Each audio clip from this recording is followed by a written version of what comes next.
No one should ever set foot on this planet. Not because of its storms, not because of its hostile atmosphere, but because it doesn't just kill your body, kills your memory, your sense of self, the very essence of who you are. From the moment you arrive, a quiet terror creeps into every corner of your mind. And before you even realize it, you are no longer the person who stepped off the ship. This is a world where the line between reality and illusion collapses, where survival is measured not in hours, but in seconds. And even then, survival is a concept too generous to apply. Scientists call it Delta-9. Explorers call it the final frontier of death. And those who have returned, if they even remember returning, speak only in whispers. The first encounter with Delta-9 is deceptively beautiful. A swirling haze of crimson clouds stretches across the horizon, pulsating with an unworldly glow. The ground shimmers with crystalline structures that seem to breathe, expanding and contracting with a rhythm that mirrors a heartbeat. Although you wouldn't notice it yet, gravity here isn't consistent. One step forward can feel like a gentle drift, the next like plunging into a pit of invisible steel. Many landers have crashed simply trying to stabilize on the surface. But those are minor obstacles compared to the planet's true weapon, its memory erosion field. No human technology can explain it fully. Satellites and probes record data, but when retrieved, it's corrupted, fragmented, and sometimes entirely blank. Astronauts report seeing familiar places that never existed, voices of loved ones calling from nowhere, shadows moving in impossible directions. And then the memory starts to fade. First, minor things: the date, a face, the name of a colleague. Then entire weeks disappear. When they wake, they can't recall the mission's objective, or why they were even there. The planet doesn't just kill it, it edits reality like an invisible, malevolent editor, leaving only fragments of what was real and filling the gaps with nightmares. The locals, if you can call them, that are said to be memories themselves, echoes of previous explorers trapped forever. They wander the crystalline fields half-conscious, repeating the same actions over and over, speaking in tongues they themselves do not understand. If you meet one, you may think it is a hallucination. You may try to touch it, but its presence alone can steal the sharpness of your thoughts, dull the edges of your mind. Some call it the memory predator, though it has no mouth, no eyes, and no heart. It doesn't need them. It feeds on awareness. Landing on Delta-9 is like stepping into a dream that doesn't belong to you. The air is thick with a metallic temps, heavy and suffocating, yet somehow it slips past your lungs as if it knows the human body is only the first casualty. Within hours, explorers report déjà vu so vivid it becomes impossible to differentiate from reality. Entire conversations, places, even previous deaths play out in their minds with terrifying clarity. Yet when they open their eyes, nothing matches what their memory insists happened. Panic becomes inevitable. The mind cannot endure this constant betrayal. Sleep is no refuge because dreams are hijacked by the planet's memory storms. The physical dangers are horrifying in their own right. Crystal spires erupt from the ground without warning, slicing through metal and flesh alike. Gravity surges unpredictably, and what starts as a careful walk across the terrain becomes a free fall through a kaleidoscope of floating rock and debris. Temperatures swing from sub-zero to molten extremes in minutes, leaving even the most advanced suits struggling to cope. Radiation is constant, subtle, and insidious, leaving explorers lethargic and disoriented before a sudden, violent collapse. Yet even all of this, all the death and destruction that can be measured in bodies and equipment, is secondary. The true threat is invisible, intangible, and eternal.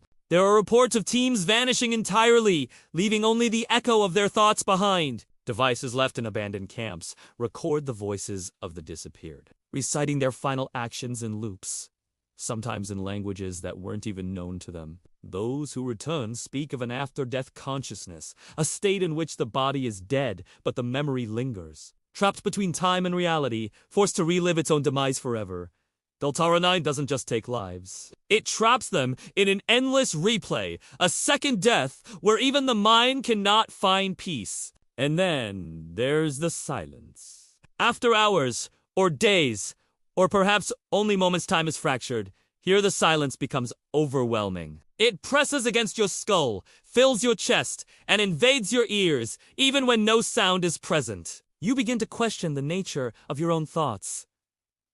Did you speak? Did someone else?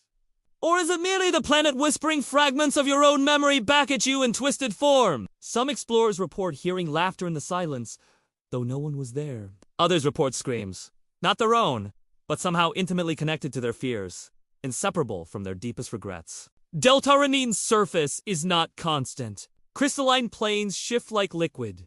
Mountains fold in on themselves. Rivers of molten metal flow uphill, then vanish without trace. Every step is a gamble. Every glance might be the last accurate perception you will ever have. Maps and compasses fail instantly. Instruments record impossible readings. Time seems both accelerated and frozen. And amid all this chaos, the planet watches. It senses hesitation, fear, and confusion, amplifying each until it becomes unbearable. Communication with the outside world is unreliable. Signals are warped, fragmented, sometimes looping endlessly. Messages sent from the planet can arrive years later, or never at all. When they do arrive, the content is often meaningless. Jumbled syllables, half-remembered names, instructions that contradict themselves. The planet doesn't merely kill, it isolates, ensuring that even if someone survives physically, they are mentally and emotionally severed from the world that might save them. There are tales, whispered in hushed tones, among the few who have returned, of explorers who tried to resist the memory erosion. They tattooed their arms with reminders of themselves, wrote journals with their last coherent thoughts, recorded messages to loved ones. Some survived longer this way, but the planet is cunning.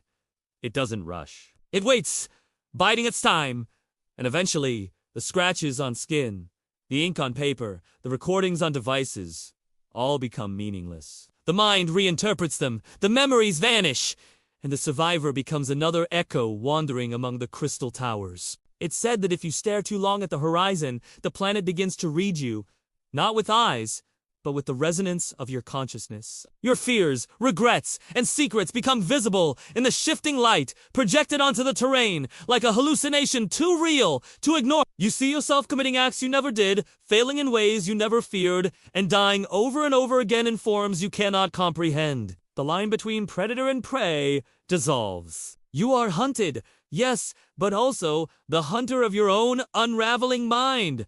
No rescue mission can help. No team of specialists, no cutting-edge technology, no advanced AI. The planet's mechanisms are beyond comprehension. It doesn't follow rules or patterns that humans understand. Its cruelty is deliberate, but not violent in a conventional sense. It's methodical, patient, and artistically cruel, erasing, editing, and replaying every mind that dares enter its atmosphere. It's not death as we know it. It's death, and yet, people still go. Curiosity, ambition, desperation, fame, or simply the thrill of the unknown draws humans here. Some hope to study it, some to survive it, others to conquer it. None succeed in the way they intend. Most do not survive even a single day. Those few who return are broken, haunted, often incapable of coherent thought. Some insist they remember, some claim they don't. The truth is that the planet has already rewritten their stories, long before they left its surface.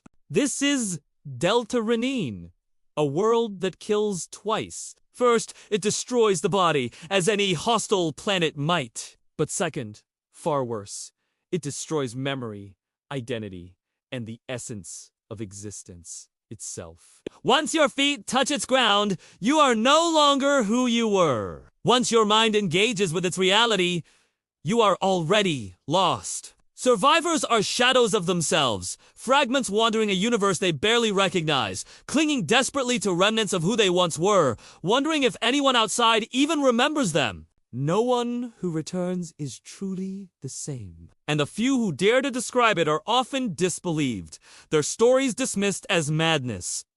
And yet, the planet waits. The crystalline plains stretch endlessly. The shifting mountains fold silently. The rivers of molten metal twist and vanish.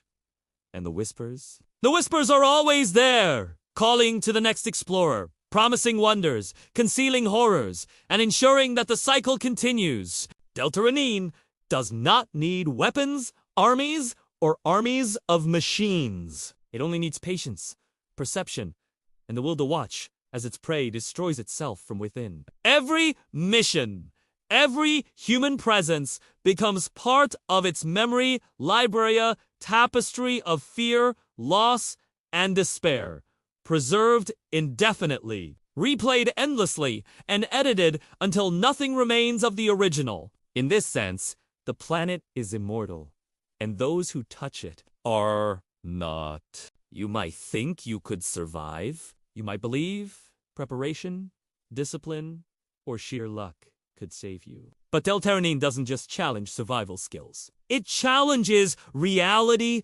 perception, and the very concept of existence. And when you finally live o'er, what you remember as leaving the planet has already consumed you, leaving only fragments, half-remembered actions, and the terrifying knowledge that the person who returned may not be you at all. No planet in the known universe matches its cruelty, its patience, or its absolute control over the mind. And still, explorers come. Scientists, thrill seekers, dreamers, and fools alike. Some vanish silently, some scream into the void, and some return to tell stories that nobody believes. But every single one leaves a part of themselves behind. A memory stolen, a self erased, a consciousness. And in that sense, Delta 9 is perfect because it has never failed. It kills twice. First, in body. Second, in memory. And the second death is infinitely worse.